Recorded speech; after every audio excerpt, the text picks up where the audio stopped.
Frères et sœurs, chers fidèles, à bien y réfléchir, je comprends ceux qui ne croient pas en Dieu. Je comprends les incroyants, car Dieu est incroyable. Incroyable d'amour et d'humilité. Lui, le Dieu de gloire, le Dieu très haut, accepte de quitter sa gloire céleste, accepte de descendre si bas jusqu'à nous pour devenir l'un de nous par amour pour nous. N'est-ce pas incroyable, frères et sœurs? Et ce qui est encore plus incroyable, c'est que Dieu n'est pas venu en homme conquérant, en homme puissant, d'une manière spectaculaire et imposante pour manifester sa gloire. Non, il est venu petit enfant, humblement couché dans une mangeoire pour ne pas que sa grandeur nous tienne à distance. Il est né tout petit pour que personne n'ait peur de s'approcher de lui, disait saint Augustin. Noël, c'est donc Jésus qui vient nous révéler la vraie image de Dieu et la vraie image de l'être humain. Une image qui est souvent assombrie par les caricatures, les préjugés et l'ignorance. L'image d'un Dieu dictateur, éloigné, indifférent à la souffrance humaine. Et l'image d'un être humain qui est soumis mécaniquement à un Dieu inconnu, qui observe servilement une liste d'obligations et d'interdits sous peine de brûler éternellement en enfer. Bien sûr que non. Bien sûr que non, frères et sœurs. À Noël, Jésus vient culbuter, renverser ces fausses images. Il vient décaper les caricatures et les préjugés sur Dieu pour nous révéler un Dieu aimant, un Dieu proche, un Dieu sensible à la souffrance humaine qui vient partager notre souffrance humaine. Et il vient nous révéler un être humain qui n'est pas un esclave soumis et écrasé, mais un être libre, aimé et appelé à la gloire céleste de son Dieu. Et pour nous révéler le vrai visage de Dieu et de l'être humain, le Fils de Dieu a voulu prendre chair humaine. Pourquoi? Alors, la réponse spontanée serait de dire parce qu'il nous aime. Oui, bien sûr, il nous aime.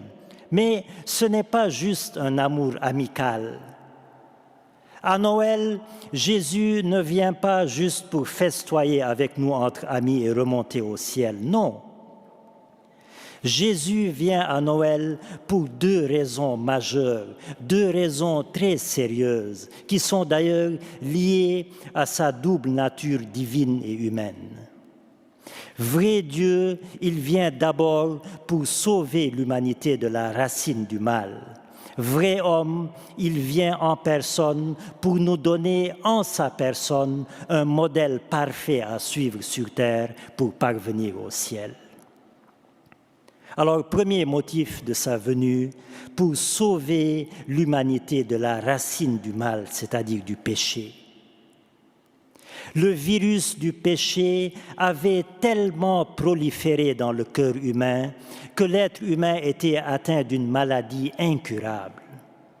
Seul le médecin universel, Jésus-Christ, pouvait le guérir de cette maladie. Alors, il vient à Noël, car là où le péché a abondé, la grâce a surabondé, nous dit saint Paul. L'être humain était tellement endetté à cause de ses péchés que ni lui, ni les sacrifices animaux de l'ancienne alliance ne pouvaient éponger cette dette. Seul le Sauveur universel pouvait lui-même éponger, effacer cette dette par son sacrifice sur la croix. Alors, il vient à Noël, car tu n'as voulu ni offrande ni sacrifice, tu m'as formé un corps. Alors j'ai dit, voici je viens pour faire mon Dieu ta volonté. Noël, c'est donc, frères et sœurs, bien sûr, une joie indicible, une joie extraordinaire, puisque Jésus vient nous sauver, mais en même temps, une joie qui appelle une grande solennité, car c'est par sa mort qu'il vient nous sauver. Faire donc de Noël une simple joie enfantine, faire de Noël une simple fête d'anniversaire, c'est banaliser et sa venue, et sa mort, et notre salut. Voilà donc le premier motif de sa venue, nous sauver de la racine du mal, sauver l'humanité de la racine du mal, c'est-à-dire du péché. L'autre motif de sa venue, il est venu en personne pour nous donner en sa personne le modèle parfait à suivre sur terre pour parvenir au ciel, le modèle d'une humanité parfaitement accordée à la volonté de Dieu. Il est venu nous apprendre à aimer et à pardonner, mais pas de façon théorique, mais plutôt en les pratiquant lui-même devant nos yeux, afin qu'en le voyant faire, nous fassions de même nous aussi. Alors, pour mieux comprendre sa venue en personne, imaginons cette scène. Imaginons des parents assis dans leur fauteuil au salon et qui demandent à leurs enfants d'ouvrir la fenêtre du salon, une fenêtre assez difficile à ouvrir. Alors, les parents donnent des consignes aux enfants. Les enfants essayent tant bien que mal d'ouvrir la fenêtre, mais ils n'y arrivent pas. Ils essaient encore, mais ça ne marche pas. Alors, que font les parents ? À un moment donné, ils se lèvent eux-mêmes et vont ouvrir la fenêtre devant leurs enfants, afin que les enfants, en les voyant faire, puissent faire de même la prochaine fois. Il en est ainsi de Dieu avec nous. Il a parlé jadis par les prophètes dans l'Ancien Testament, pour que les êtres humains apprennent à pardonner et à aimer. Mais comme ils ne sont jamais parvenus à le faire, il est venu lui-même en personne, afin que, en aimant et en pardonnant devant leurs yeux, ils puissent faire de même eux aussi. Jésus est venu nous dire en quelque sorte à Noël, « Ce que vous n'avez pas compris lorsque je vous parlais jadis par les prophètes, je viens moi-même en personne l'accomplir devant vos yeux afin que vous compreniez et que vous le mettiez en pratique. » Alors, frères et sœurs, la question qui se pose ce matin à Noël, c'est celle-ci. Avons-nous compris 2000 ans plus tard?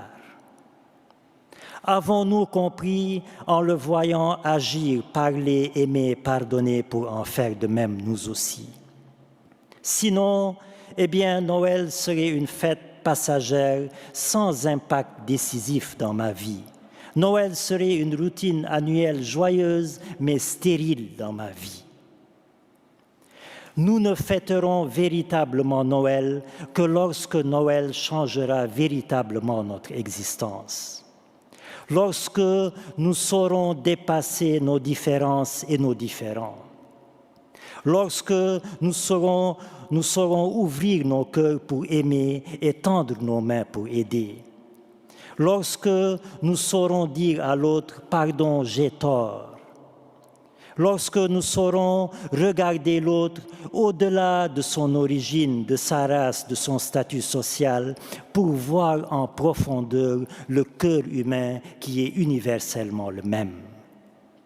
Car Noël, c'est l'amour universel qui se déverse sur l'humanité universelle par l'homme universel, Jésus-Christ. Jésus n'est pas venu seulement pour sauver Israël, il est venu pour sauver l'humanité tout entière. Tout comme Dieu l'avait dit par la bouche du prophète Isaïe. « C'est trop peu que tu sois pour moi le berger d'Israël. Je fais de toi la lumière des nations pour que mon salut parvienne jusqu'aux extrémités de la terre. » Alors, frères et sœurs, je termine en disant, comme je l'ai déjà dit par ailleurs, que nous, chrétiens, c'est l'amour de Noël qui nous pousse à l'amour du prochain. Nous n'aimons pas le prochain pour que Dieu nous aime. Nous aimons le prochain parce que Dieu nous aime déjà et Noël en est la preuve. Nous ne vivons pas dans l'amour par devoir pour mériter l'amour de Dieu, nous vivons dans l'amour librement, en réponse à l'amour de Dieu qui nous a aimés le premier, et Noël en est la preuve. Alors, je vous souhaite de tout cœur À vous, vos proches et vos familles, un joyeux Noël. Et que l'amour de Noël se concrétise dans nos vies. Que l'amour de Noël s'incarne dans nos vies, que l'amour de Noël prenne chair dans nos vies pour témoigner au monde que la source de l'amour a un nom, le seul, l'unique par lequel nous puissions être sauvés, Jésus-Christ, Verbe fait chair parmi nous. Amen.